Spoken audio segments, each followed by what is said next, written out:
CBSE words में आपका स्वागत है। तो हम पढ़ रहे थे क्लास 8 साइंस का 4th चैप्टर, इसका नाम है कंबशन एंड फ्लेम, और इस चैप्टर की 2 वीडियोस अपलोड हो चुकी हैं। अगर आपने नहीं देखा तो डिस्क्रिप्शन में आपको लिंक मिल जाएगा, वहां से देख सकते हो।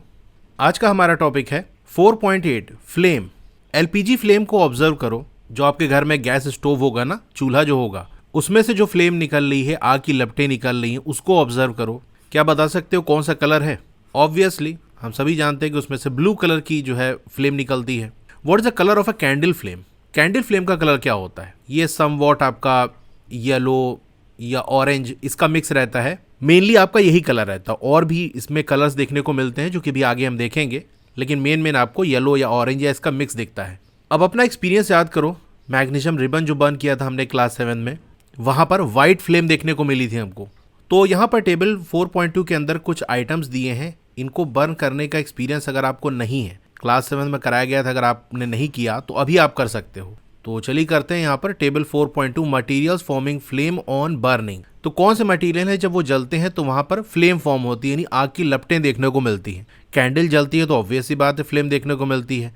मैग्नीशियम वाइट फ्लेम देखने को मिलती है। कैम्फर बर्न करता है तो ऑब्वियसली यहाँ पर फ्लेम देखने को मिलती है। केरोसिन स्टोव के अंदर भी फ्लेम देखने को मिलती है। चारकोल जब बर्न करता है तो वहाँ पर फ्लेम फॉर्म नहीं होती, तो डज नॉट फॉर्म फ्लेम वाले कॉलम में आप टिक लगाओगे। तो यहाँ फिगर 4.8 आपको दी है, colours of candle flame and the flame of the kitchen stove. तो कैंडल फ्लेम आपको कैसी दिख रही है? समवॉट येलो कलर की दिख रही है, और जो गैस स्टोव है वहां से ब्लू कलर की फ्लेम निकलती हुई दिख रही है। इसी तरह से flame of kerosene lamp, candle and Bunsen burner आपको दिया है। जो केरोसिन लैम्प होता है इसमें कई कलर्स देखने को मिलते हैं। कैंडल में भी होते हैं, लेकिन मेनली आपका येलो या ऑरेंज कलर होता है, जिसकी डिटेल अभी आगे हम देखेंगे। बंसन बर्नर के अंदर ब्लू फ्लेम या इसमें भी येलो देखने को मिलता है, लेकिन आप किस तरह से उसको एडजस्ट करते हो, बेसिकली यहाँ पर ब्लू फ्लेम ही देखने को मिलती है। अपना ऑब्जर्वेशन रिकॉर्ड करो, मेंशन करो whether on the burning of material forms a flame और नॉट। तो ये हमने टेबल कर ही लिया, यही करना था। 4.5 structure of a flame. Activity 4.5, एक मोमबत्ती जला लो, लेकिन सावधानी से। लगभग 4 to 5 सेंटीमीटर लंबा पतला सा ग्लास ट्यूब आपको ले लेना है। इसको होल्ड कर लेना है with a pair of tongs and introduce it's one and in the dark zone of non flickering candle flame. तो मोमबत्ती आपको जला लेना है।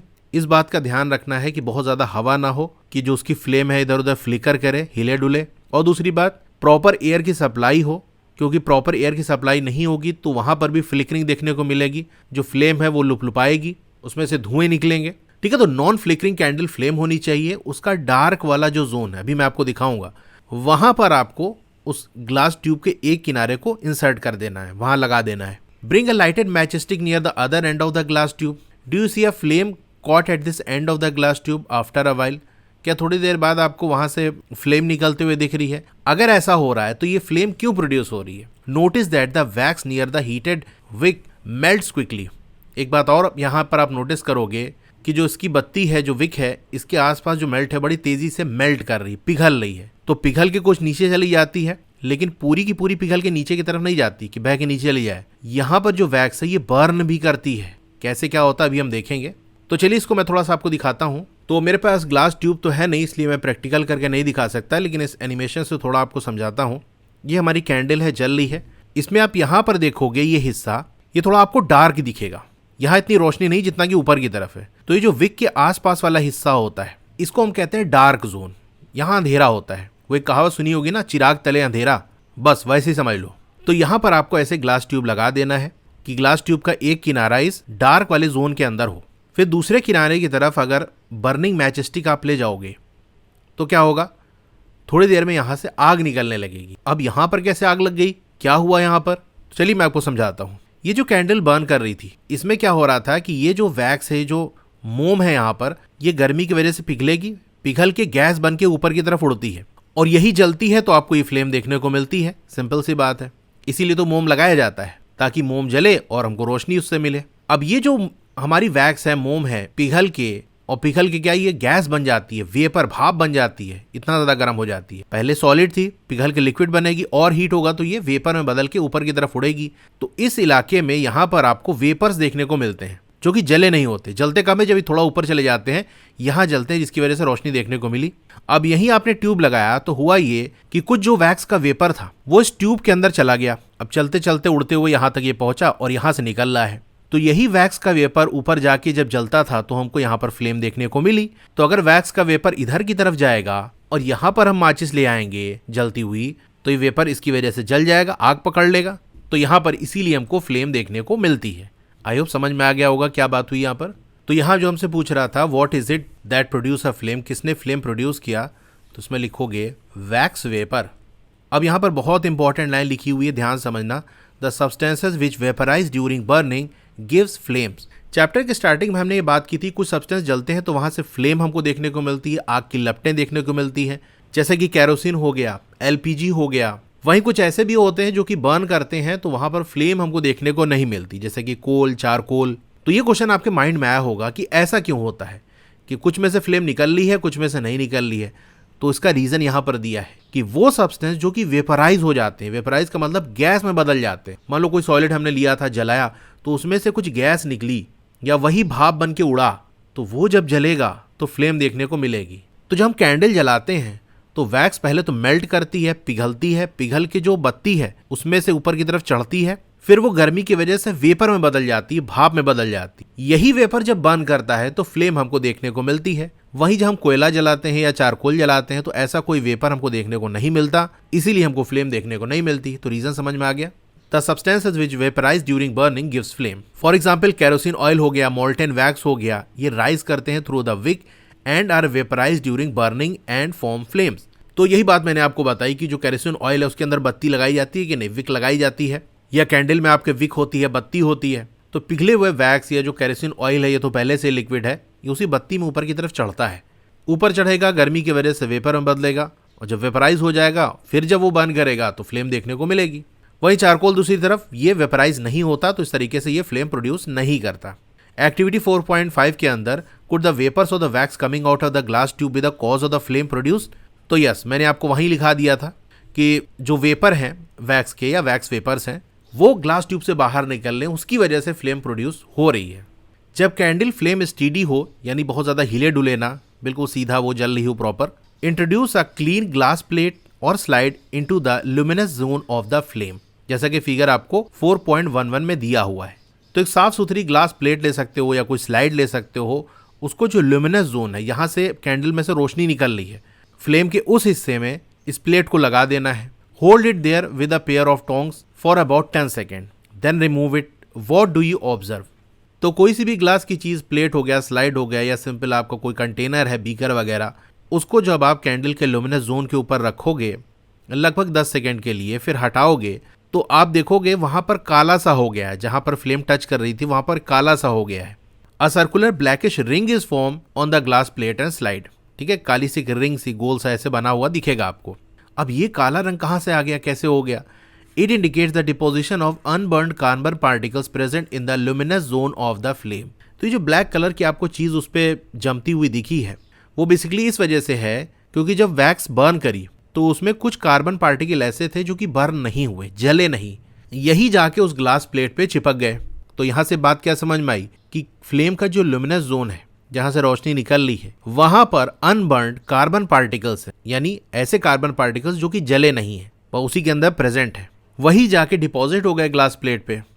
Hold a thin long copper wire just inside the non luminous zone of the flame for about 30 seconds, जैसा कि 4.12 में आपको दिया हुआ है।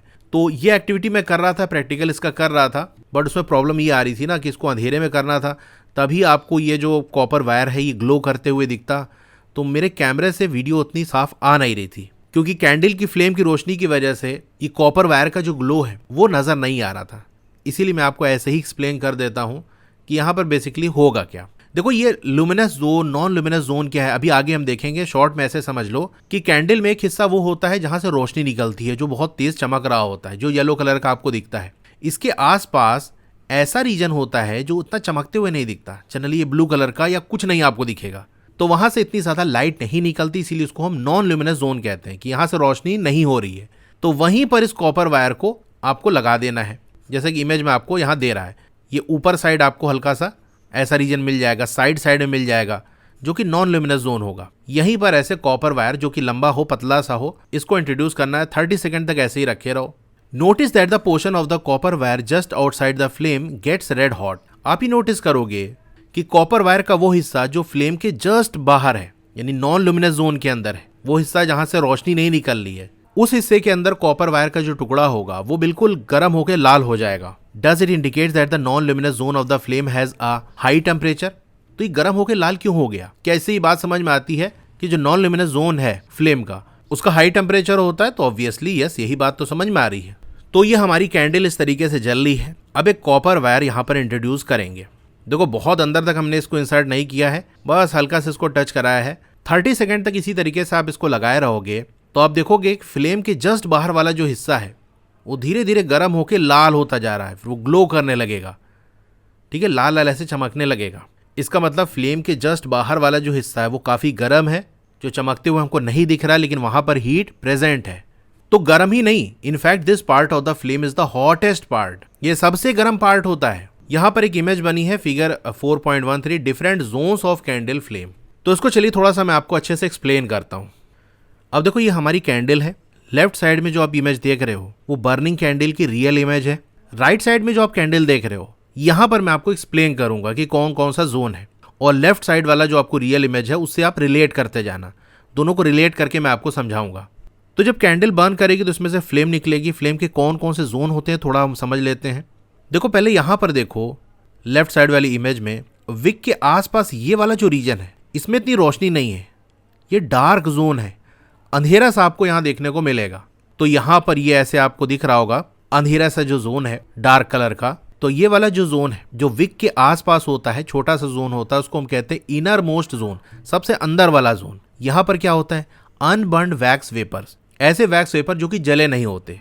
याद करो यहीं पर हमने ट्यूब इंसर्ट किया था, तो जो वैक्स वेपर था वो चला गया था ट्यूब के थ्रू और उधर जाकर कैंडल लगाई थी तो जल गया था कि नहीं। तो यहाँ जो वैक्स वेपर है वो अभी जला नहीं है। ये जो जोन है वो आपको ब्लैक कलर का दिखेगा। इसका टेम्परेचर कैसा होता है? तो ये लीस्ट हॉट होता है। पूरी कैंडल के अंदर सबसे कम गर्म वाला हिस्सा यही होता है। अब दूसरा जोन देखो जो कि आपका ये येलो कलर का है। ये देख सकते हो ग्लो कर रहा है, यहाँ से रोशनी निकल रही है। तो ये जो येलो कलर का आपको देखने को मिल रहा है ये कौन सा है? ये मिडिल जोन है। यहाँ पर पार्शियल कंबशन होता है, यानी जो भी चीजें यहाँ पर है वो पूरी तरह से नहीं जल रही। बेसिकली यही वैक्स ही है जो मेल्ट करके ऊपर जा रही है, तो ये पूरी तरह से नहीं जल रही है। यहाँ फ्लेम आपको कैसी दिखेगी? येलो कलर की दिखेगी। ये मॉडरेटली हॉट होता है, यानी इनर मोस्ट जोन से ज्यादा गर्म होता है। लेकिन अभी एक और जोन आएगा जो कि इससे भी गर्म होगा, तो उसके बीच में है ये। इसी जोन के अंदर हमने ग्लास प्लेट लगाई थी तो ब्लैक कलर का रिंग जैसा बना था कि नहीं? तो वहां देखा था क्यों बना था? क्योंकि जो अनबर्न्ड कार्बन पार्टिकल्स थे वो इसके अंदर प्रेजेंट होते हैं। तो इसीलिए हम कह रहे हैं कि यहाँ पर पार्शियल कंबशन होता है, पूरी तरह से चीजें नहीं जलती। जैसे कार्बन पार्टिकल को जैसे हैं जो कि जले नहीं, वही जाके काला काला जम गया वहां पर। तो इस जोन के बारे में ये चीजें याद रखना कि इसको हम कहते हैं मिडिल जोन। यहाँ पर पार्शियल कंबशन होता है, यानी पूरी तरह से कंबशन नहीं होता, पूरी तरह से चीजें नहीं जलती। ये जोन हमको येलो कलर का देखने को मिलता है। ये मॉडरेटली हॉट होता है और ये वो हिस्सा होता है जो कि ग्लो करता है। एक और इंपॉर्टेंट पॉइंट इसके बारे में, यानी इसी के वजह से रोशनी होती है। फिर आता है तीसरा जोन जो कि बाहर बाहर आप देख सकते हो ब्लू कलर का है। ये पूरी इसकी बाउंड्री पे आपको देखने को मिलेगा, नीचे साइड में भी, साइड में भी। इस जोन को हम कहते हैं आउटर मोस्ट जोन। यहाँ पर कंप्लीट कंबशन होता है, जो भी चीजें होती है वो पूरी तरह से जल गई होती है। यहाँ जो फ्लेम है वो ब्लू कलर की दिखती है और ये आपका हॉटेस्ट पार्ट होता है। इस जोन को हम नॉन लुमिनस जोन भी कहते हैं, जो अभी हम पढ़े थे ना कि नॉन लुमिनस जोन। यहाँ चलिए मैं लिखा देता हूँ, ये जो मिडिल वाला जोन है ये लुमिनस जोन है, यहाँ से रोशनी निकलती है। और जो आउटर मोस्ट जोन है जो कि ब्लू कलर से आपको दिखता है वो नॉन लुमिनस जोन होता है। अब आप कहोगे सर ये लेफ्ट साइड जो इमेज है यहाँ पर ब्लू वाली फ्लेम तो हमको कहीं दिख नहीं रही, बस नीचे नीचे थोड़ा सा दिख रही है। ये साइड में जो आपने बनाया है और ऊपर साइड जो ब्लू दिखाया है ये तो इसमें दिख नहीं रही है। तो उसका रीजन ये है कि ये जो बीच वाला जो हमारा मिडिल वाला जोन है जो कि येलो कलर का होता है, इसकी रोशनी की वजह से ब्लू वाला फ्लेम जो है वो आपको दिखाई नहीं पड़ रही है। क्योंकि ब्लू वाली फ्लेम आपकी ग्लो नहीं करेगी, उससे रोशनी नहीं निकलती, यानी इतनी रहती कि वो आपको दिखाई पड़ जाए, उससे रोशनी नहीं होगी। वहीं येलो वाला जो पार्ट है वहां से रोशनी निकल रही है। इसी रोशनी की वजह से आप देख सकते हो ये साइड में इधर ऊपर साइड इस रोशनी की इंटेंसिटी ज़्यादा है, इसीलिए आपको ब्लू वाला फ्लेम नहीं दिख रही है। वहीं नीचे साइड देखो जो डार्क जोन के आसपास है यहाँ आपको ब्लू कलर देखने को मिल रहा होगा, क्योंकि नीचे साइड आपका ये मिडिल वाला जोन नहीं होता और उतनी रोशनी यहाँ पर नहीं होती, इसीलिए ब्लू वाला आपको दिख रहा है। तो ब्लू वाली फ्लेम आपकी ग्लो नहीं करती, इसीलिए इसको हम नॉन लुमिनस जोन कहते हैं। वो जस्ट आपको दिखाई पड़ेगी। इसको आप ऐसे समझ सकते हो कि जब आप गैस स्टोव जलाते हो या घर में जलता है, जब चूल्हा जलता है तो ब्लू कलर की फ्लेम निकलती है। अगर मान लो किचन में आप अंधेरा कर दो और वो फ्लेम जलाओ तो क्या पूरी किचन रोशन हो जाएगा, वहाँ रोशनी भर जाएगी? नहीं, बहुत हल्का सा मामूली सी रोशनी होगी। नहीं तो बस वही जो फ्लेम है वही जलती हुई आपको दिखेगी ब्लू कलर से। वहीं अगर एक कैंडल जला दो, उसकी फ्लेम उस गैस स्टोव की फ्लेम से काफ़ी छोटी होगी, लेकिन उस कैंडल की वजह से पूरे किचन में रोशनी हो जाएगी। क्यों हो जाएगी? क्योंकि कैंडल की फ्लेम के अंदर जो मिडिल वाला जोन होता है, जो येलो कलर वाला जोन होता है, वो ग्लो करता है, वो लुमिनस जोन है, वहाँ से रोशनी निकलती है। वहीं जो स्टोव के अंदर जो ब्लू कलर की फ्लेम है वहाँ से रोशनी नहीं निकल रही है, बहुत हल्की निकलती है, इतना कि बस वो आपको दिख जाए। ठीक है, तो सारे जोन और सारी चीज़ें आपने आई होप अच्छे से समझ ली होगी। ये यहाँ पर इस फ्लेम को देखो, ये फ्लेम काफ़ी छोटी है, यानी अभी जस्ट बर्निंग स्टार्ट हुई है, ज़्यादा वैक्स मेल्ट नहीं करी है, तो थोड़े से वैक्स के वेपर हैं जो कि ऊपर की तरफ आ रहे हैं और वो अच्छे से जल जा रहे हैं। इसीलिए देखो ब्लू वाला जोन आपको ढेर सारा दिख रहा होगा और साइड साइड में भी आपको ब्लू दिख रहा होगा। वहीं येलो वाला पोर्शन आपको छोटा सा दिख रहा होगा, ये छोटा सा है इसीलिए इतना ज़्यादा रोशनी नहीं निकल रही है, इसीलिए ब्लू वाला फ्लेम आपको ज़्यादा हाईलाइटेड दिख रहा है। जब ये फ्लेम और बड़ी हो जाएगी तो ये ब्लू वाला कलर छुप जाएगा, उतना दिखाई नहीं पड़ेगा, हालांकि प्रेजेंट होता है लेकिन दिखेगा नहीं उतना। ठीक है, तो जो यहाँ दिया है वही सारी चीज़ मैंने आपको एक्सप्लेन कर दी। जो आउटर जोन होता है यहाँ पर कंप्लीट कंबशन होता है, ब्लू कलर से आपको दिखेगा, ये हॉटेस्ट पार्ट होता है। तो राइट साइड आपको जोन के बारे में दिया है और वो कितना हॉट है वो आपको लेफ्ट साइड उसी जोन के बारे में दिया है। फिर आपको मिडिल जोन की बात कर ले, यहाँ पार्शियल कंबशन होता है, येलो कलर की फ्लेम देखने को मिलती है, ये मॉडरेटली हॉट होता है। फिर जो इनर जोन होता है यहाँ पर अनबर्न वैक्स वेपर्स होते हैं, वही ऊपर जाके जो बर्न करते हैं। तो अभी जस्ट यहाँ से निकले हैं, वो अभी इतना जले नहीं, इसीलिए अंधेरा जैसा दिखेगा। ब्लैक कलर का आपको ये जोन दिखेगा, यानी अंधेरा से जैसा दिखेगा, और ये सबसे कम होता है। ठीक है, यही चीज़ इसमें दी हुई है। Gold Smiths blow the outer zone of a flame with a metallic blow pipe for melting gold and silver, जैसा कि फिगर 4.14 में आपको दिया है। Why do they use the outer most zone of the flame? यहाँ पर gold Smith है, वो ब्लो कर रहा है एक मेटालिक पाइप, ये पतला सा पाइप है, इसके थ्रू ब्लो कर रहा है और यहाँ पर फ्लेम है, आग जल रही है, इसी की मदद से ये गोल्ड और सिल्वर को मेल्ट करा रहा है। तो आउटर वाले जोन के अंदर ये ब्लो क्यों कर रहा है हवा?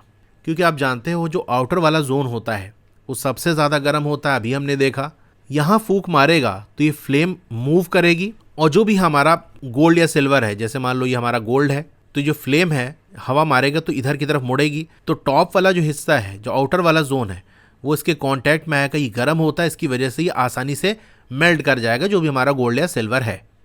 तो इसके आंसर में आप लिख लेना, goldsmith uses outermost zone of the flame for melting gold and silver because this is the hottest part of the flame which helps in melting gold and silver easily. ठीक है, तो ये flame और structure of flame वाला जो topic था हमारा वो कंप्लीट हो गया। तो इस वीडियो को हम यहाँ पर एंड करते हैं।